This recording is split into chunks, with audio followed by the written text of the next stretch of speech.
റോണി, ഇത് രണ്ട് സാഹചര്യങ്ങളുണ്ട്. ഒന്ന്, കോൺഗ്രസിൻ്റെ ഈ സമീപനങ്ങളാകെ കൊണ്ടും അത് വെറുതെ പറഞ്ഞു പോയതല്ല. ചരിത്രപരമായി തന്നെ ഓരോ ജില്ലകളിലും, താങ്കൾ പറഞ്ഞതിൻ്റെ തുടർച്ചയിൽ തന്നെയാണ്, ചരിത്രപരമായി ജില്ലകളിലെ ലീഗിൻ്റെ അക്കൗണ്ട്, UDF പ്രധാനപ്പെട്ട ഒരു ഘടകകക്ഷിയുടെ അക്കൗണ്ട് നാൾക്കുനാൾ എങ്ങനെയാണ് ഇല്ലാതായി പോയത് എന്നതിൻ്റെ നിയമസഭാ വിവരങ്ങൾ വെച്ചാണ് സംസാരിച്ചത്.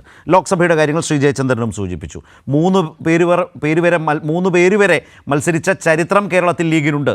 UDF ഭാഗമായതോടെ അത് തീർന്നു. ഈ രണ്ട് സാഹചര്യങ്ങൾ, ഇങ്ങനെ ഈ ഒരു വിവേചനം, ഈ തിരസ്കരണം എന്നത് ലീഗ് നേതൃത്വത്തിനൊരു പ്രശ്നമായിരിക്കില്ല. പക്ഷേ ലീഗ് അണികളിൽ കുറേ കൂടി ശക്തമായി വിവരങ്ങൾ എത്തുന്ന ഈ കാലത്ത് വലിയ അമർഷത്തിൻ്റെയും പ്രതിഷേധ വോട്ടിൻ്റെയും ഒരു പ്രതിബന്ധത്തെ നേരിടാൻ ഇടവരുത്തുന്നതാണ് ലീഗ്. പ്രത്യേകിച്ച് പൊന്നാനിയിൽ അദ്ദേഹം മാറുക പോലും ചെയ്യുന്നു. സിറ്റിംഗ് MP മാറുന്ന സാഹചര്യം വരുന്നു. അപ്പോൾ മലപ്പുറത്തേക്ക് ചെല്ലുമ്പോൾ ഏറ്റവും ശക്തമായ, നേരത്തെ സജീഷ് പറഞ്ഞ പോലെ വസീഫിൻ്റെ നേതൃത്വത്തിൽ ശക്തമായ പ്രചാരണം അവിടെ ആരംഭിച്ചിരിക്കുന്നു. മറുഭാഗത്ത് റോണി, ഒരു പ്രശ്നം ഇപ്പോൾ കേരളത്തിൽ ഈ പറഞ്ഞ ഇന്ത്യ മുന്നണിയുടെ ഭാഗമായി BJP പ്രതിരോധിക്കുന്നതിലെ നിസ്സംശയം, യാതൊരു സംശയവും വേണ്ട, ഒന്നാമത്തെ പേരുകാർ അത് ഇടതുപക്ഷം തന്നെയാണ്. അത് നിങ്ങൾക്ക് ഒരു തിരിച്ചടി, നിങ്ങൾക്കൊരു ബുദ്ധിമുട്ടുണ്ടാക്കുന്ന സാഹചര്യമാണ്. ഇനി 2004 നോക്കൂ. 2004 കേരളത്തിൽ കോൺഗ്രസിന് സീറ്റ് ഒന്നും ലഭിച്ചില്ല. പക്ഷേ എന്നിട്ടും രാജ്യത്ത് UPA സർക്കാർ അധികാരത്തിൽ വന്നു. അപ്പോൾ കേരളത്തിൽ കോൺഗ്രസ് ജയിച്ചാൽ മാത്രമേ രാജ്യത്തൊരു BJP ബദൽ ഉണ്ടാകൂ എന്ന കോൺഗ്രസിൻ്റെ പ്രചാരണത്തിനും ഒന്നും വലിയ ആയുസൊന്നുമില്ല. കാരണം കേരളത്തിൽ അമ്പയെ പരാജയപ്പെട്ടിട്ടും രാജ്യത്ത് BJP ഇതര UPA സർക്കാർ അധികാരത്തിൽ വന്ന അനുഭവമാണ് 2004-ൻ്റേത്. അപ്പോൾ കേരളത്തിൽ കോൺഗ്രസ് ജയിച്ചേ മതിയാകൂ എന്നൊരു അവസ്ഥ ഈ തെരഞ്ഞെടുപ്പിൽ ഇല്ല. ഈ പ്രിയപ്പെട്ട ശരത്ത്, ഞാൻ ശരത്ത് ചോദിച്ച ചോദ്യത്തിലേക്ക് വരുന്നതിന് മുമ്പ് സജീഷ് പറഞ്ഞ ഒന്ന് രണ്ട് കാര്യങ്ങൾക്ക് ഞാൻ മറുപടി, എനിക്ക് ഇച്ചിരി ഒരു 2-3 മിനിറ്റ് സമയം തരണം. അപ്പോൾ ഇവിടെ സജീഷ് പറയുന്നു കോൺഗ്രസിന്റെ MLA-മാരൊക്കെ BJP-യിലേക്ക് പോകുന്നു. ഏതൊക്കെയാലും CPM-ന്റെ ഓഫീസ് തന്നെ BJP ആയി മാറിയ ഒരവസ്ഥ കോൺഗ്രസിന് ഉണ്ടായിട്ടില്ല. ബംഗാളിൽ എത്രയോ CPM-ന്റെ ഓഫീസുകളാണ് നേരിട്ട് 24 മണിക്കൂർ കഴിഞ്ഞപ്പോൾ, അല്ലെങ്കിൽ രാത്രി ഇരുട്ടി വെളുത്തപ്പോൾ അവയെല്ലാം നേരെ BJP-യുടെ ഓഫീസായി. ഹിമാചൽ പ്രദേശിലെ കോൺഗ്രസിന്റെ MLA-മാര് BJP-ക്ക് വോട്ട് ചെയ്തിട്ടുണ്ട്. പക്ഷേ ഇതുപോലെ തന്നെ കർണാടകയിൽ BJP-യുടെ MLA-മാര് കോൺഗ്രസിനെ സഹായിച്ച് കോൺഗ്രസിന്റെ രാജ്യസഭാംഗം അവിടെ ജയിച്ചിട്ടുണ്ട് കർണാടകയിൽ. അപ്പോൾ ഉത്തരേന്ത്യയില് അതുപോലെ തന്നെ ഇപ്പൊ പറയുന്നു കോൺഗ്രസിൽ നിന്ന് പല ആളുകൾ BJP-യിലേക്ക് പോയിട്ടുണ്ട്. എത്രയോ ആളുകൾ തിരിച്ചു കോൺഗ്രസിലേക്ക് വന്നു.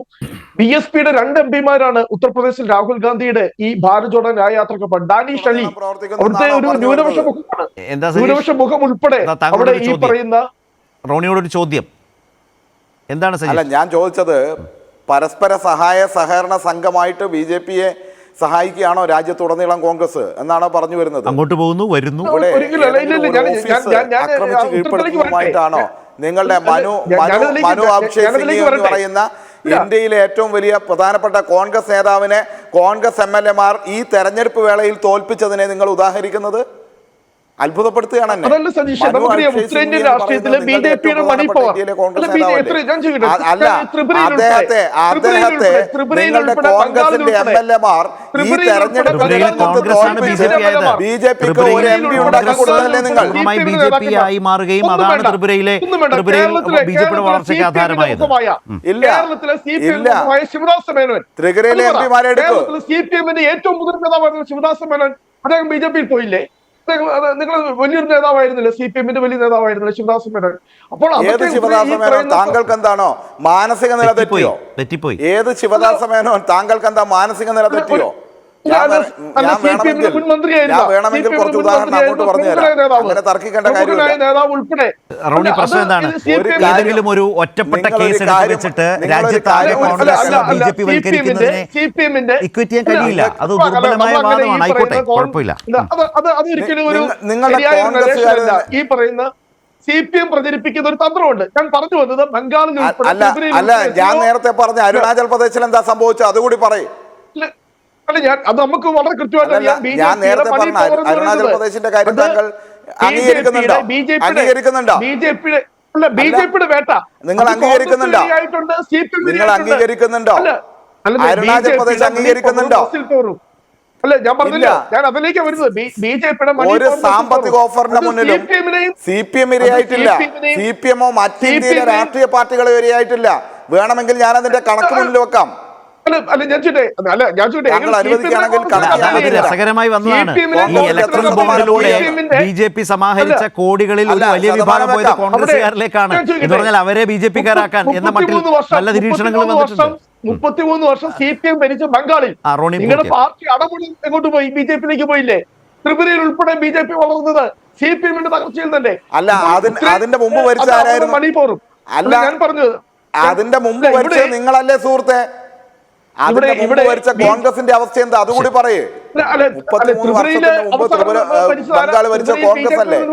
നിങ്ങൾ എത്ര വർഷമാണ് പുറകോട്ട് പോയത്? BJP വരുന്നതിന് മുമ്പ് ഭരിച്ചത് പക്ഷേ റോണി അതിൽ പെശകുണ്ട്. ത്രിപുരയിലെ വോട്ടിംഗ് ശതമാനം നോക്കിയാൽ BJP-യുടെ MLA-മാരാരാ?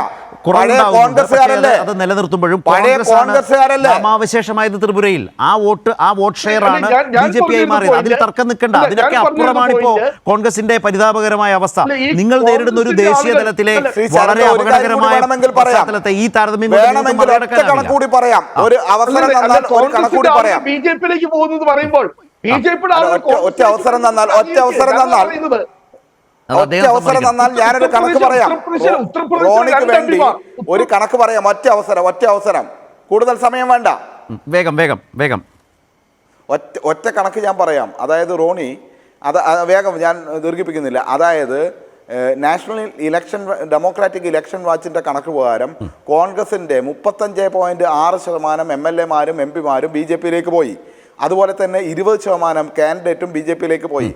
ഇങ്ങനെ BJP-യിലേക്ക് ഒഴുകിയത് അല്ലെങ്കിൽ മറ്റ് രാഷ്ട്രീയ പാർട്ടികളിലേക്ക് ഒഴുകിയതിൻ്റെ രണ്ടാം സ്ഥാനം എന്ന് പറയുന്നത് BSP-ക്കാണ്. BSP 0.5% എന്ന് പറഞ്ഞാൽ രണ്ടാം സ്ഥാനത്ത് നിൽക്കുന്ന BSP-യേക്കാൾ എത്രയോ 35.6% കോൺഗ്രസിന്റെ സ്ഥാനം എന്ന് പറയുന്നത്. മറ്റേത് ഇന്ത്യൻ രാഷ്ട്രീയ പാർട്ടി എടുത്താലും 1-ൽ താഴെ ശതമാനം മാത്രമേ വരുന്നുള്ളൂ. എന്ന് പറഞ്ഞാൽ നിങ്ങളുടെ 3-1 ആളുകൾ പോയിക്കൊണ്ടിരിക്കുകയാണ്. ഞാനതല്ലേ പറഞ്ഞത്. കേരളത്തിലെ കേസുദാഖലമായിട്ടുള്ള പദവി വഹിക്കുന്ന മഹാരാഷ്ട്ര, ഹിമാചൽ പ്രദേശ്, ആസാം എല്ലാം കഴിഞ്ഞ ദിവസങ്ങളിലാണ് പ്രസിഡന്റുമാർ പോയത്, വർക്കിംഗ് പ്രസിഡന്റുമാർ പോയത്.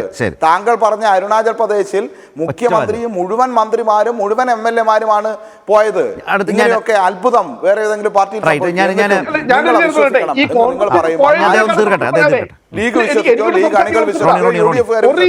ഒറീസയിൽ മുൻ മുഖ്യമന്ത്രി ഗിരിറാം ഗോമങ്ക് അദ്ദേഹം കോൺഗ്രസിലേക്ക് തിരിച്ചു വന്നതായി ഇദ്ദേഹം സതീഷ് കാണുന്നില്ലേ?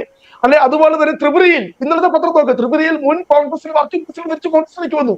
ഉത്തർപ്രദേശിൽ BSP-യുടെ 2 MP-മാർ ദാനിഷ് അലി ഉൾപ്പെടെയുള്ള ദാനിഷ് അലി SP-യിലേക്കല്ല പോയത്, സമാജ്വാദി പാർട്ടിയിലേക്കോ മറ്റൊരു പാർട്ടിയിലേക്കല്ല പോയത്, അദ്ദേഹം വന്നത് കോൺഗ്രസിലേക്കാണ്.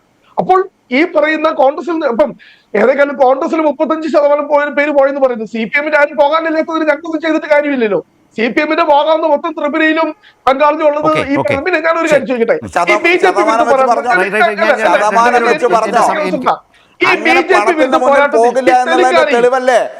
മഹാരാഷ്ട്രയിൽ നിങ്ങൾ റിസോർട്ടിൽ പോകുമ്പോൾ CPM-ന്റെ MLA സൈക്കിൾ ചവിട്ടി പാർലമെന്റിലേക്ക് പോയത്.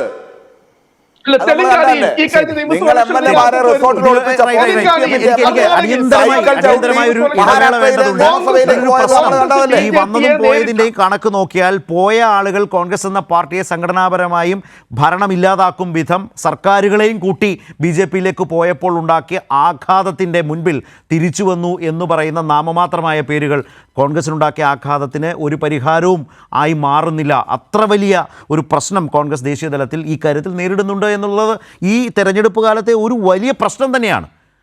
അതിൻ്റെ നടുവിൽ നിന്നുകൊണ്ടാണ് കോൺഗ്രസ് ഈ തെരഞ്ഞെടുപ്പിനെ നേരിടുകയും ചെയ്യുന്നത്.